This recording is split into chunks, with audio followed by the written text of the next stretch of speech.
室友的这件事给我带来了一辈子阴影。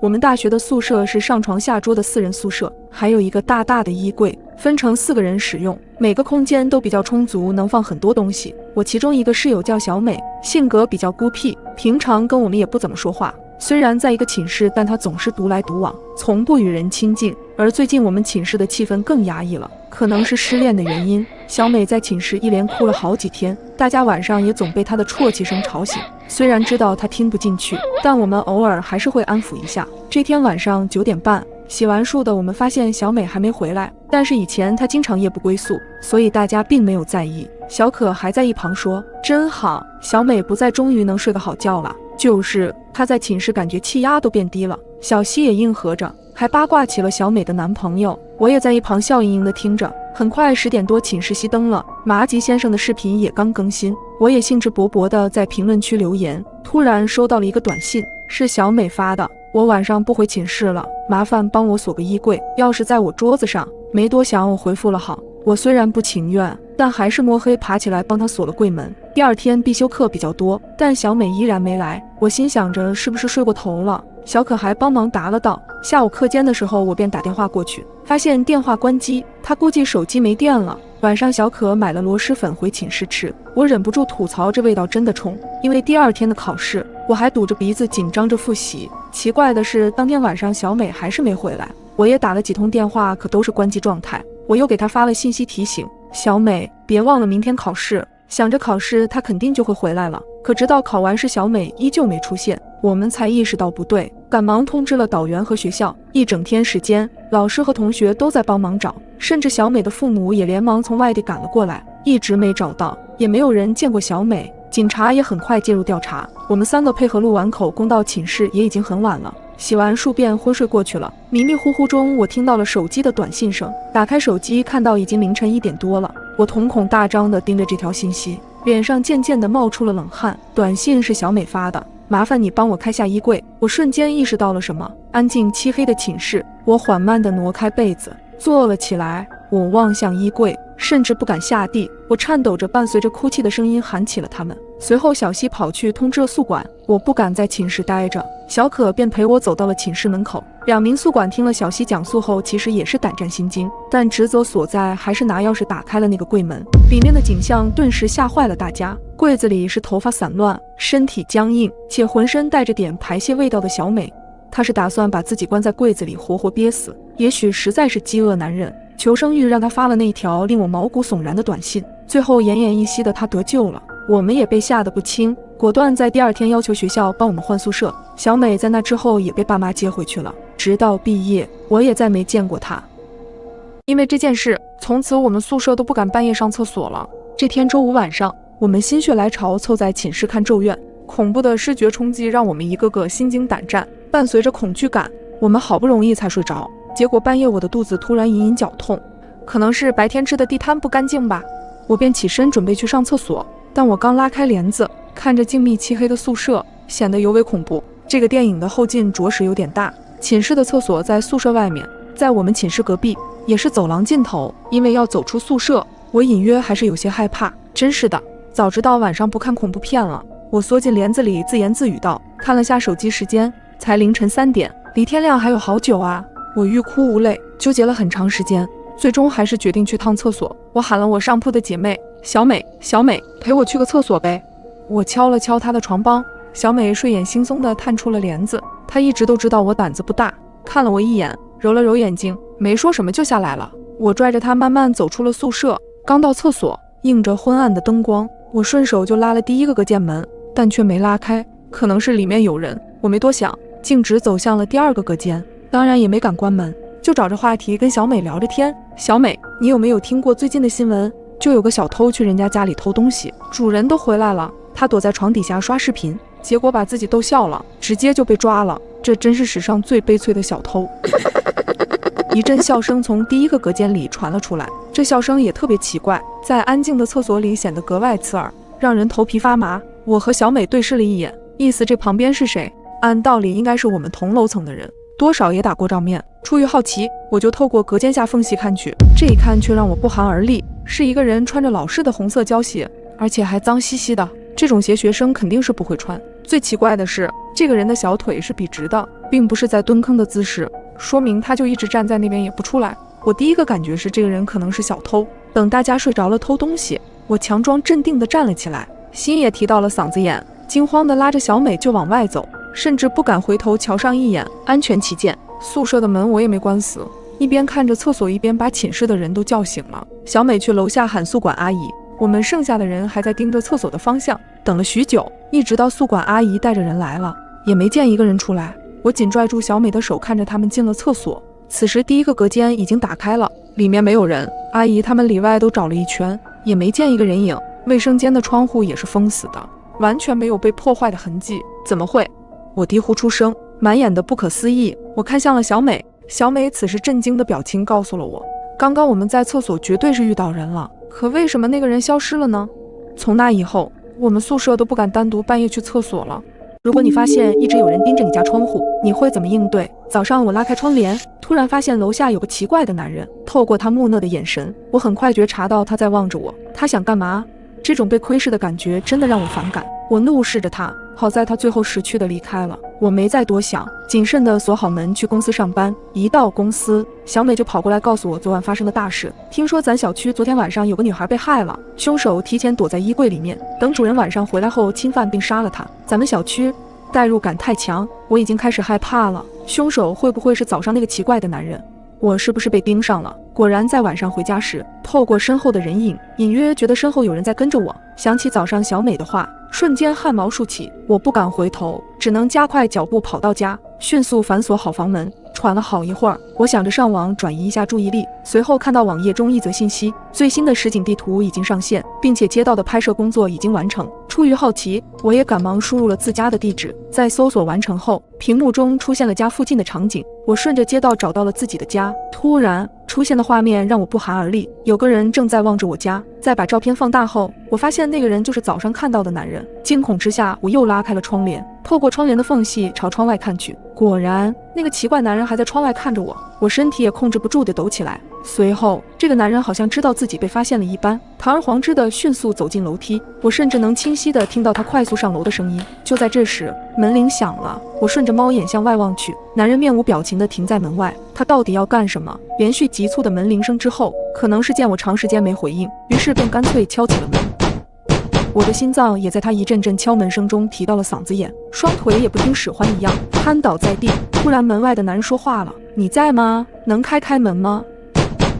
从前天开始，我注意到你家有点奇怪，你开下门，我来帮你看看。”听到这，我慌忙去抽屉里拿出了水果刀。我并不想具体听他讲什么，心里确信这个男人有问题，于是我冲着门外喊道：“我报警了，警察很快来。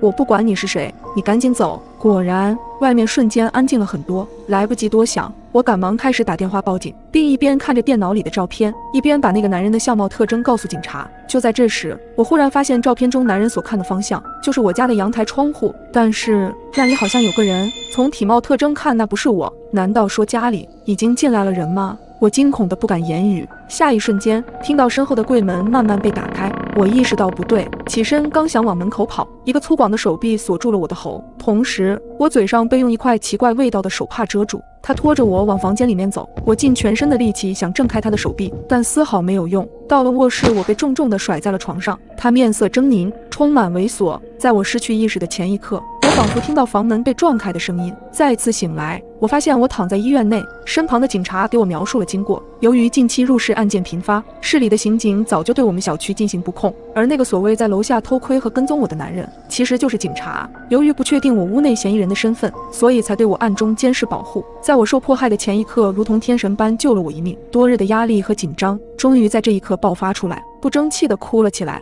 等我情绪平复些后，拿起手机开始看视频。这件事很快被报道了出来，下面有个评论：独居是女孩们的权利，而不是伤害她们的理由。我反手就点了个赞。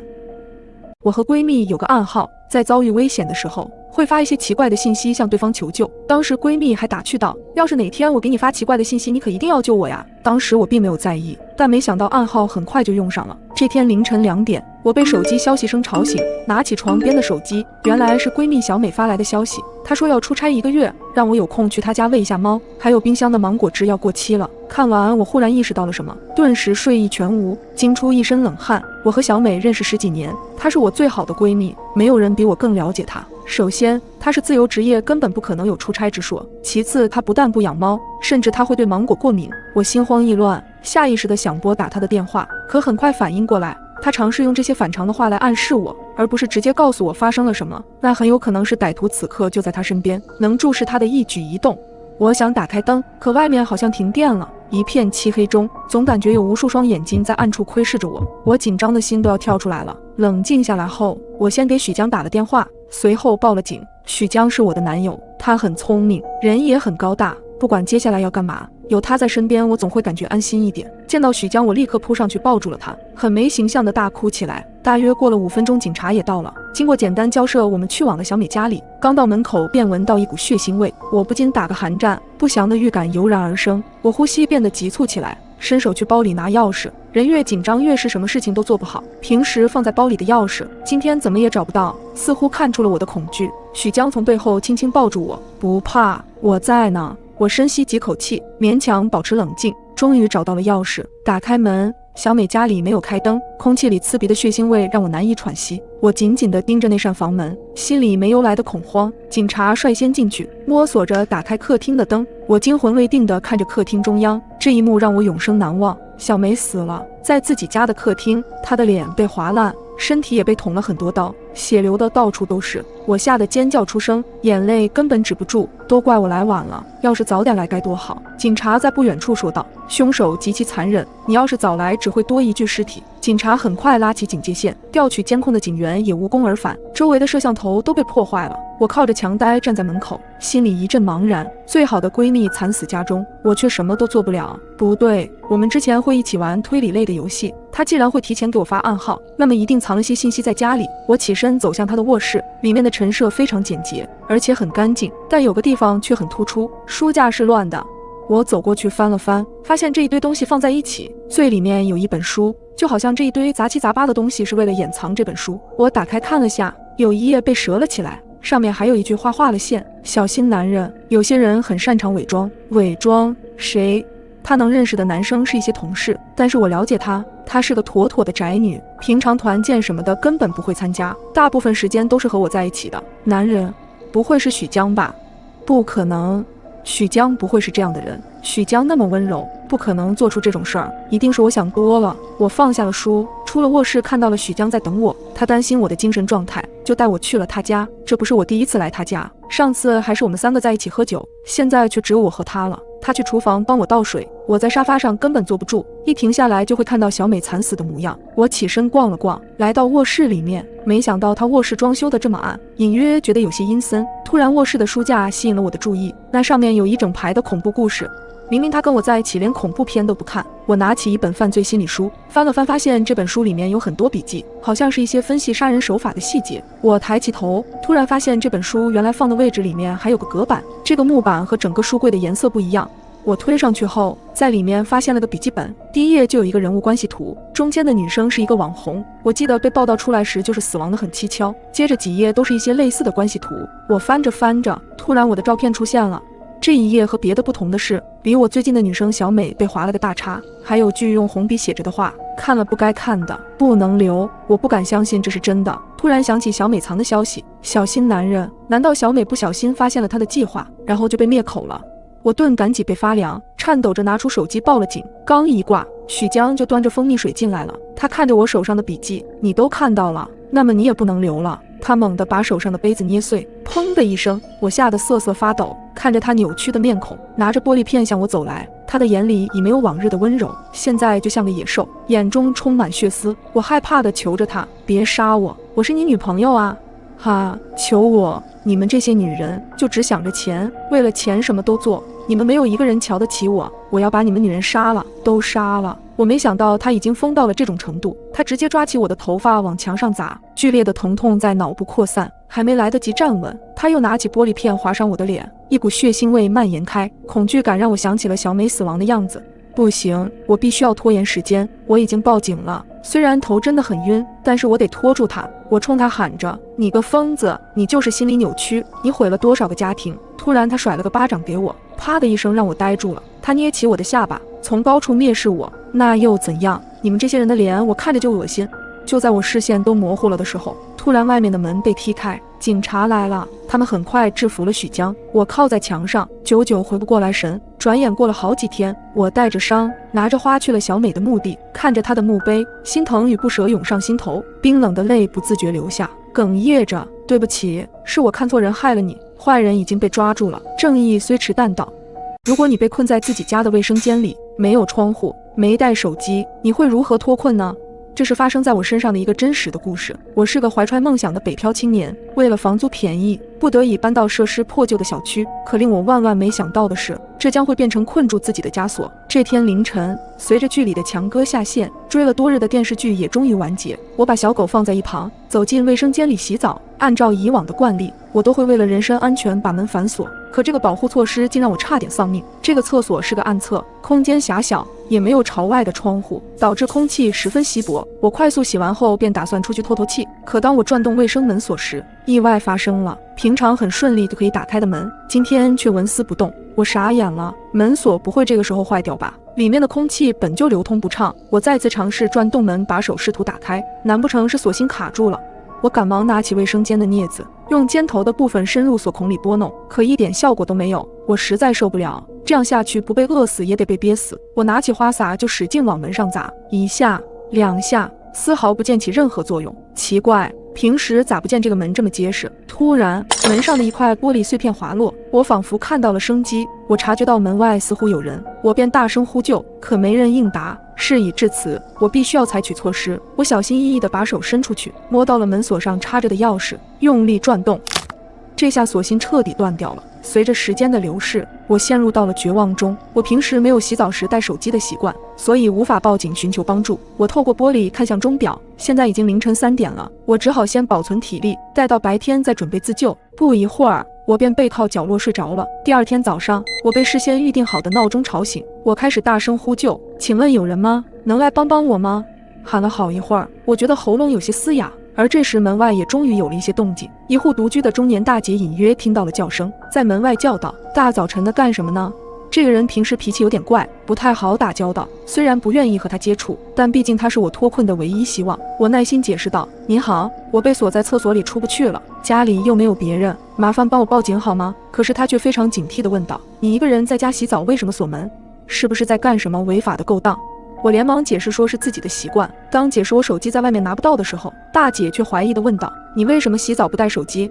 我一时间不知怎么回答这个问题，只好继续苦苦哀求，希望他能帮帮忙。我用尽了最后的力气呼喊着，可没想到门外只传来一句话：“你说你被困了一夜，声音怎么还这么大？我看你精神很好的样子，你别随便开玩笑。”说完就再也没声音了。大姐最终还是没有选择救我，而在那之后，无论我怎样呼救，我家附近也再没来过人。我现在又渴又饿，心里仅存的那一丁点希望也早已消失殆尽。我害怕地蜷缩在冰冷的地上，眼泪也不自觉地流，不知不觉中再次睡了过去。这时，手机备忘录响起，并把我吵醒，通知今天下午会有个快递。我顿时欣喜若狂，整整一个下午，我都趴在卫生间的门上，仔细听楼道里的电梯声，一有声音我就会大声地呼救，直到我嗓子喊哑，瘫坐在地上。快递也迟迟没到，想必是快递小哥打不通电话，就直接放柜子里了。扑面而来的绝望和疲惫感瞬间打透了我。我已经1天没有进食了，纯靠喝自来水才有一点力气。而我用着这仅存的力气，拿着花洒不断敲击着水管，不知道敲了多久，伴随着绝望，头也感觉昏昏的。我家的小狗突然开始不停地嚎叫，好像是觉察到我有危险一样，爪子也在不断地挠着卫生间的门。可现在的我连睁眼的力气都没有了，眼前一黑。再次醒来，我已经在医院的病床上了。警察叔叔跟我描述了经过，因为我家小狗焦躁不安的嚎叫，引起了楼上邻居的注意。他来到我家敲了敲房门，很快意识到了不对，便直接打电话报了警。终于，历经30个小时，警察破门而入，在卫生间里晕倒的我成功获救。回到家后，我一边喂着小狗，一边回想那噩梦般的遭遇，不禁流下了眼泪。我一度以为自己要死了，拿起了还在充电的手机，本以为失联1天多会有很多人在找我，可根本没有任何消息，就连约好去逛街的朋友也没有给我发信息，只是打了一个电话，看到没人接就没再问了。时间一天天流逝，一天晚上，我收到了一个快递，打开后里面空无一物，只有张纸条，我正在看着你，这不禁让我细思极恐，立刻报警，便马上搬了家。我再也不敢和别人合租了，因为我的室友就是变态。刚毕业的我，为了节省房租，选择了和别人合租。这是个相对老旧的3室1厅，我也是最后一个入住进来的。入住的第1天，我们3个人就凑在客厅一起吃个饭，相互认识一下。经过一番了解，小爱长期居住在这，梁哥也是前不久刚搬过来的。为了欢迎我这个新室友的到来，我们还喝起了啤酒。在酒过3巡之后，小爱明显有点喝多了，拉起我语重心长地说起来：乐乐，你刚搬进来，我得提醒你，平常洗好的内衣裤要尽量晾在自己的房间里呀。最近变态的人特别多，我都已经丢了好几件了。听着小爱的话，我注意到她的眼睛总是瞟着梁哥，好像在跟我暗示着什么。我也似懂非懂地应着小爱，可没过几天，我的内衣真的不见了。奇怪，哪里去了？我嘟囔着在卧室里到处翻找着衣服，因为今天刚好是周末，小爱也在家。她刚巧在门口看到我翻找着东西，便进来询问：你干嘛呢？我把自己丢东西的事情跟小爱讲了一遍，话还没说完，小爱就气愤地拉着我出了房间。我眼看她要带我进入梁哥的房间，便拽住了她。小爱，你干嘛？梁哥不在家，我们去他房间是不是不好？就是要他不在，我早觉得他不对劲，家里就咱们3个，你搬进来之前，你屋原来住的是一个男生，我一直以为是他，可没想到他搬走了，你内衣也刚丢，那还能有谁？我震惊地看着小爱，满脸的不可置信，但想了想，比起梁哥，我更愿意相信小爱。随后，我俩就开始在梁哥的房间里翻了起来。也没多久，小爱就从梁哥的床下掏出了一个塑料盒子，里面整整齐齐摆着好几件内衣，有小爱的，也有我刚丢的。你看证据确凿了吧？我就说这人有问题。小爱，那接下来怎么办？怎么办？我肯定要质问他，他这是变态行为，我可不愿意跟这样的人再住在一起。我看着小爱义愤填膺的样子，有些羡慕他这样有话直说的爽朗性格，但我有些害怕。刚毕业的我也从来没接触过这些。小爱，对不起，我没有遇到过这样的事情，我不太敢。小爱看着我犹犹豫豫的样子，瞬间明了，没事，你要害怕你就回房间，我来质问他。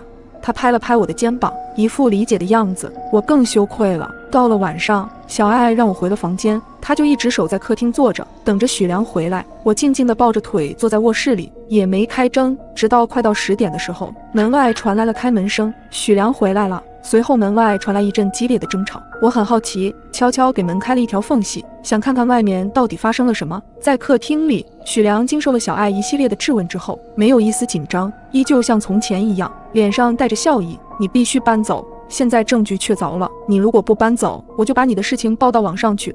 许良似乎没有听小爱的话，只是自言自语，这件事只有你一个人知道吗？乐乐今天不在家吗？什么？小爱愣了一下，他今天不在，你别想转移话题，你就说搬不搬吧。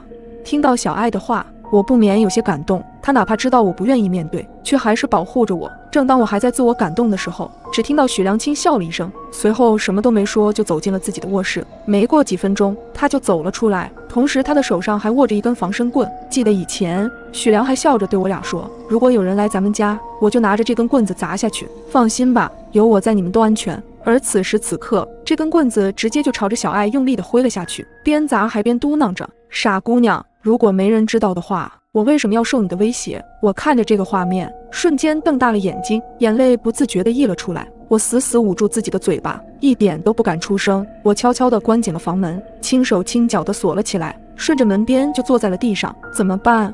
我该怎么办？突然，一声震动的响声传进了我的耳朵，在这安静的房间里，显得格外刺耳。我吓了一跳，是许良发来的消息。乐乐，你在哪儿？我听到脚步声逐渐靠近了我的房门，他一定是猜到我在家了。顾不得其他，我拿起手机赶紧报了警，哭着将整件事情告诉了警察，只希望在他破门之前，他们能赶到。一阵阵的砸门声传来，我害怕地躲进了床底下，死死地捏紧自己的手机，又打了个电话给警察。你们快来，他快进来了。警察姐姐轻声地安抚着，别怕，警察已经到楼下了，你想办法拿什么抵一下门。我颤抖地思索着卧室里有什么东西能把门抵住。对了，衣橱。此时我十分庆幸这个衣橱是活动式的，我爬出床底，跑到了衣橱边上，乐乐，你果然在家。我惊讶地转头看向门口，只见房门已经被许良砸出了一个洞。就在他继续砸门的时候，我使出吃奶的力气把柜子推向了门口，死死抵住。不知道什么时候，砸门声停止了，我听到了很多人的脚步以及打斗声。别动，警察！随后，我的门被轻轻敲响。小姑娘，你出来吧。放心，他已经被制服了。听着这个声音，我推开衣橱，透过刚刚许良砸出的洞看去，确实是警察。打开门，小爱已经被白布盖上了。我瘫软在地，不断地抽泣着：“对不起，对不起，小爱。如果不是我懦弱，最后我搬离了这座城市，但这件事永远地留在了我的心底。如果不是闺蜜给我打电话，我可能就遇害了。”一个百无聊赖的晚上，我在家刷着短视频消磨时间，手机蹦出一条消息，是之前通过闺蜜认识的帅哥。你在干嘛？在家待着呢。有事吗？没啥事儿，就是有些无聊，要不我去找你吧。你自己在家吗？我愣了一下，因为从我刚认识学成就对他有好感，或许这是我们增进感情的机会。我抑制住内心的激动，怎么想起来找我啦？我觉得你性格很好啊，人也很漂亮，我们应该多了解下。那你过来吧，我刚起床，所以你要给我点时间化个妆。当然了，女孩子嘛，你把地址发给我吧，我慢慢过去。随后我就把我家地址发给她了。放下手机后，赶忙洗漱化妆，又激动地给闺蜜小美发消息。你知道吗？学成竟然主动要来我家找我玩，可小美的回话却让我很疑惑。这不对呀，不太可能呀，你等一下，我打电话过去问问。3分钟后，奇怪，我给学成打了好几个电话都没人接，微信电话还被挂掉了。你再等下。又过了几分钟，小美直接拨了我的电话，语气也很急切。喂，小冉，你千万不要和那个人见面，我问过学成，他根本没有联系过你。我一时间有点懵，怎么会？刚才跟我聊天的就是学成的微信呀。你不知道，学成他现在有女朋友的，而且他这样的人不会做出这种出格的事儿。刚才我还联系了学成的妹妹，她说她哥的手机昨晚被人偷了，所以现在联系你的根本就不是学成。听到这，我如坠冰窖。按照小美说的，我现在已经把自己真实的地址告诉了一个陌生人。如果那个人真的来了怎么办？难道要报警吗？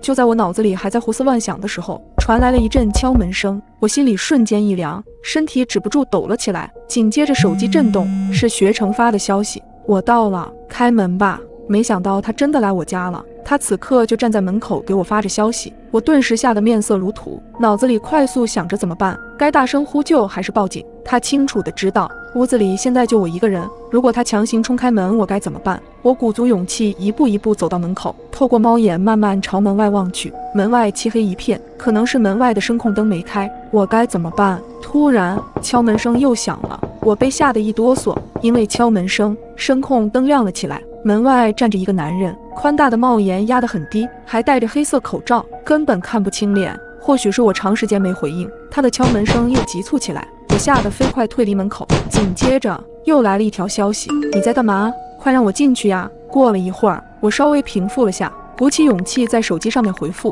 我不在家，我知道手机是你偷的，我刚刚已经报警了。信息发送过去之后，对方的状态上显示对方正在输入，然后就再也没有了回音。等了许久，门外没了任何动静，我慢慢靠近门口，突然再次响起了急促的敲门声。开门，我们是警察。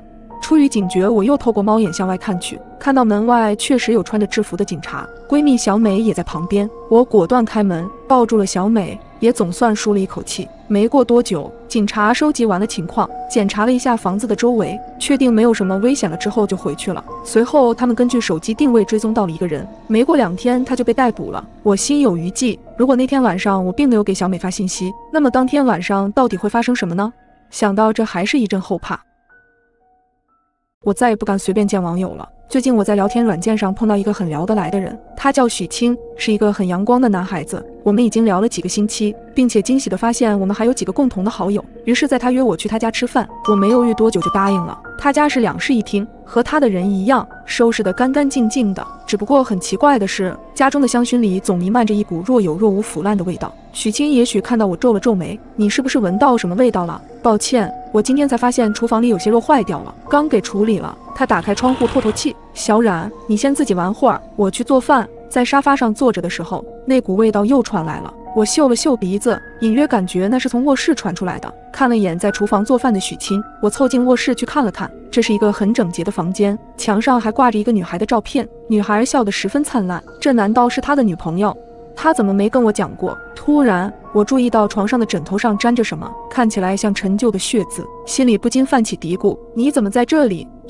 我转头看向许清，抱歉，我不该随便进入房间。许清表情看上去有些忧伤。这是我姐姐的房间，她前几天刚生病去世了。她走后，房间里的东西我就再没有动过。我看着许清苦涩地讲着这些话，不免有些心疼她。对不起，我并不知道这些。她抿了抿嘴，没事儿，我们出去吧。饭快好了，许清关上了房门，又去厨房继续做饭。我看着许清忙碌的背影，想拿出手机拍照记录一下，但是摸了半天都没摸到手机。想起刚才应该落在他姐姐的房间了，我看了看在厨房的许清，再次进到小卧室，手机就掉在了地板上。我弯下腰去拿床底下的手机，腐臭的味道扑面而来，我便顺着床下看去。突然，一具腐烂的女尸就躺在下面，直挺挺地瞪着我。我死死捂住自己的嘴巴，一瞬间汗毛竖起，我想大声尖叫，但理智告诉我不能表现出异常。我装作若无其事地走出了卧室，努力克制住自己的颤抖。许清此刻正在厨房转身盯着我，他手上拿着刚刚切菜的菜刀，脸上挂着一个奇怪的笑容，慢慢向我走了过来。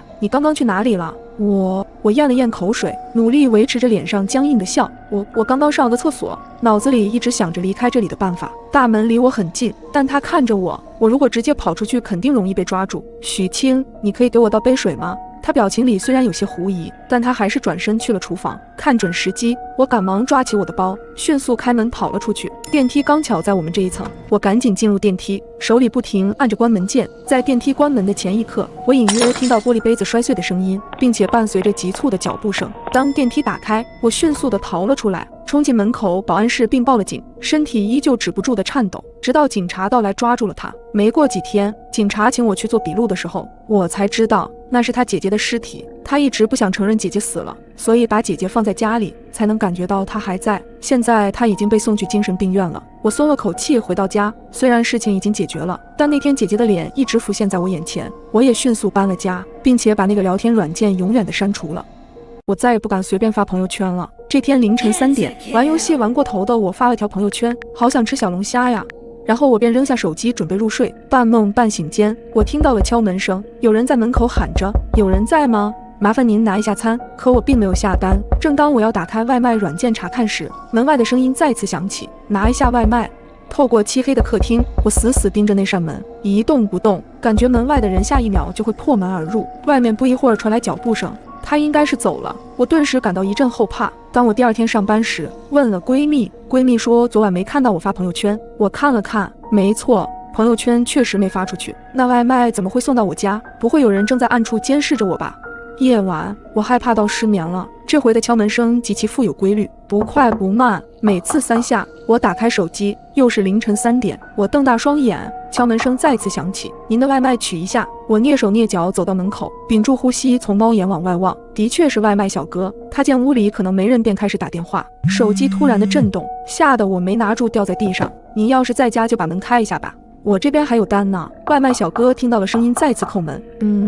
你放门口吧，我一会儿拿。我趴在猫眼监视着外卖员的一举一动，直到他乘坐电梯离开。我最终还是没敢拿外卖。天亮过后，我正想打算报警，刚要打电话，手机里收到了一条消息：你怎么不拿外卖呢？这人是谁？我不记得跟他有过好友。我刚想问他是谁，他紧接着问我：你不是想吃小龙虾吗？我点了外卖给你，为什么不接？然后附带张我家门口的照片。我心脏狂跳，太阳穴突突跳动。你是谁？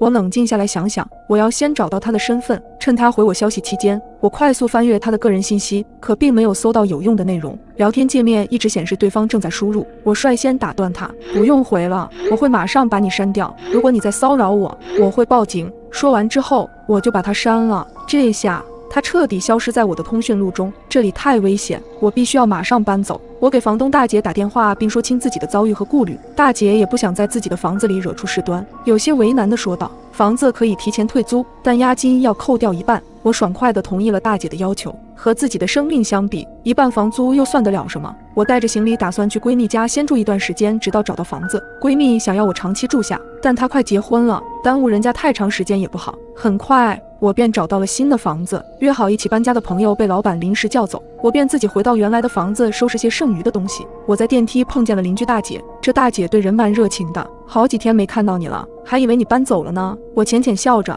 我是要搬走了。大姐你怎么知道？搬到你男朋友家去呀？我满脸疑虑，男朋友？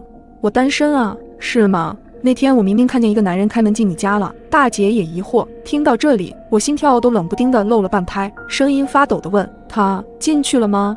大姐压低声音回答我：没有。我问她是不是新来的，她就马上离开了。听完过后，我完全不敢回房间。大姐，您能陪我回趟家吗？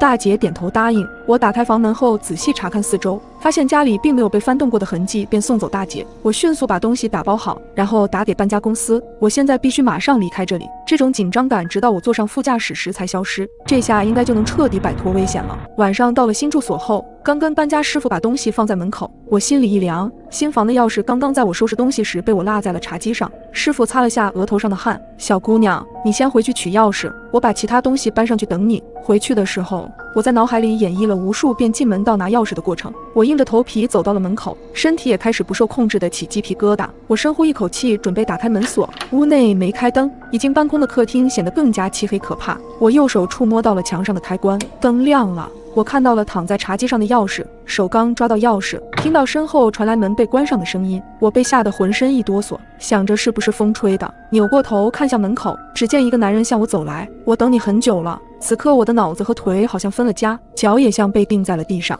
眼睁睁看着这个男人一步步逼近了我。我想呼救，嘴巴张开却失了声。我尽量保持冷静，哆哆嗦嗦的在背后拿起手机准备报警，却被这个男人发现。想报警是吗？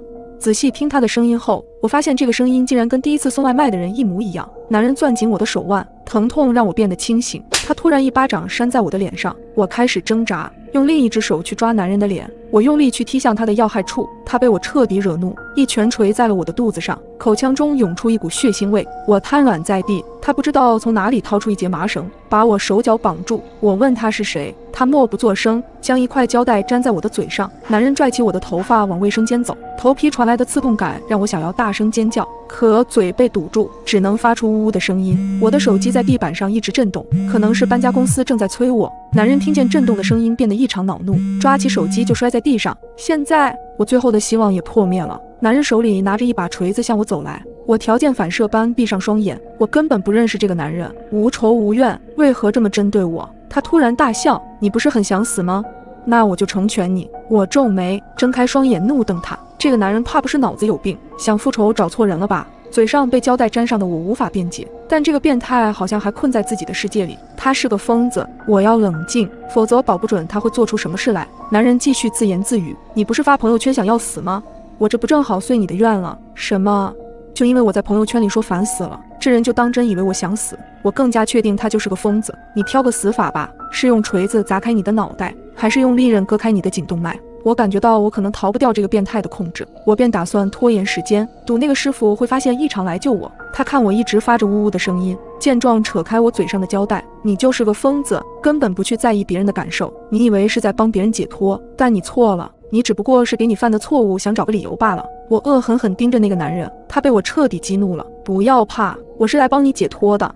他抄起锤子要向我砸过来，房门被警察踢开，一把抓住他拿锤子的那只手，瞬间就地制服。原来搬家师傅刚才打电话过来，被那个男人砸手机时误触接通了，听见手机里传出打斗声，便直接报警了。后来警察找我做笔录，我才知道这个变态一直长期潜伏在我的家里，对我的生活习惯了如指掌，甚至也会偷看我手机里的内容，好像猫抓老鼠一样戏耍着我。因为这次我长久离家，满足不了他的欲望了，才对我动了杀心。经历过这一遭事情，让我有种劫后余生的感觉，我变得更热爱生活了。早上我在门口看到了我家猫的尸体，旁边的单子上写着：您的外卖到了，请记得给好评哦，是小咪。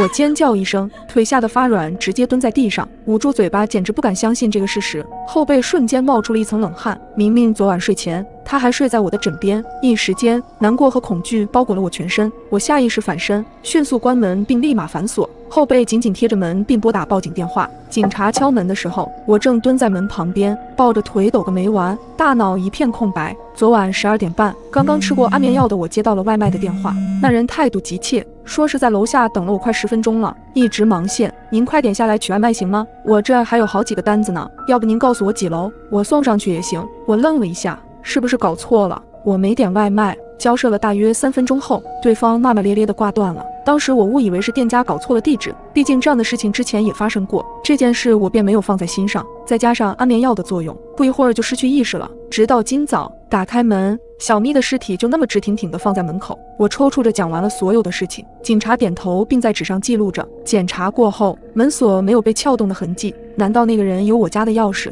突然我想到了什么，急切地告诉孙警官，我家猫有时自己会开门的。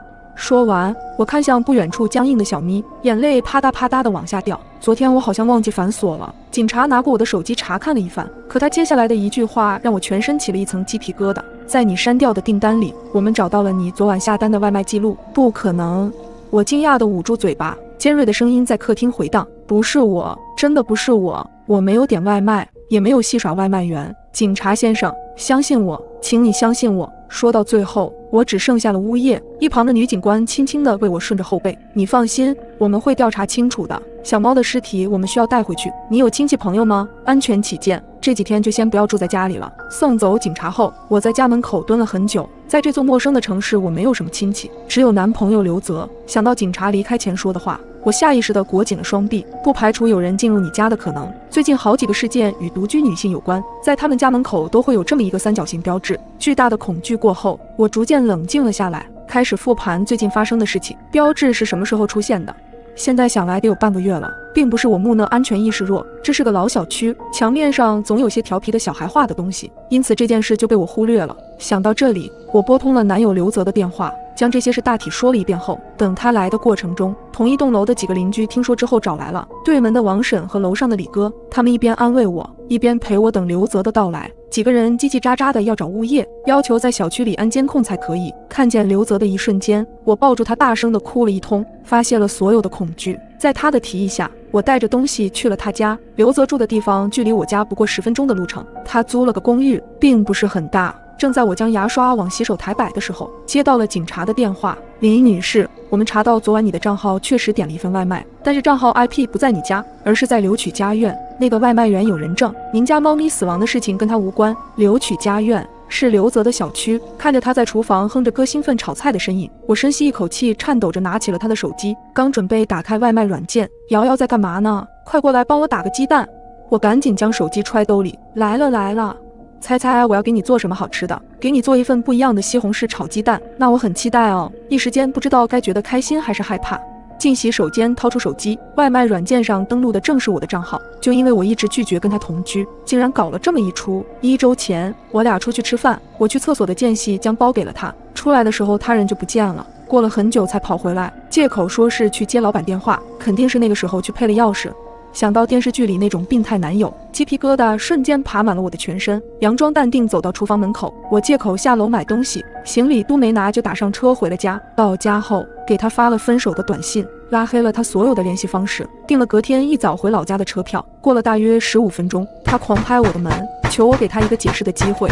我在业主群发了个消息，可以麻烦各位邻居帮我出去说一声，我家里没有人，并再次拨打了报警电话。过了2分钟，楼上的李哥回了个 OK 的表情，之后邻居们都轮番的安慰着我，对门的王婶更是一条60秒的语音甩了出来，大体意思就是他要是敢一直来骚扰我，邻居们就把他打出去。我透过猫眼看到几个邻居跟刘泽在外面吵了起来。就在刘泽要动手的时候，孙警官到了。刘泽意味深长地看了眼我家的方向，吓得我闪到了一边，甚至害怕他通过猫眼就能看到我。本以为就这样摆脱了这个变态，谁知道半夜我再次接到了一个电话，接起来竟然是刘泽的声音。我到底做错了什么？你怎么总是一句话不说就走？昨晚也是这样。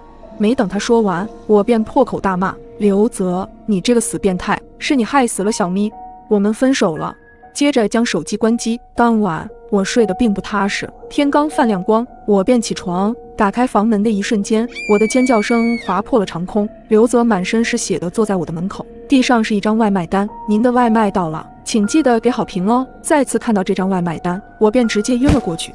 哼，李瑶瑶胆子还是这么小。女人对着镜子又嘴角缓缓上扬，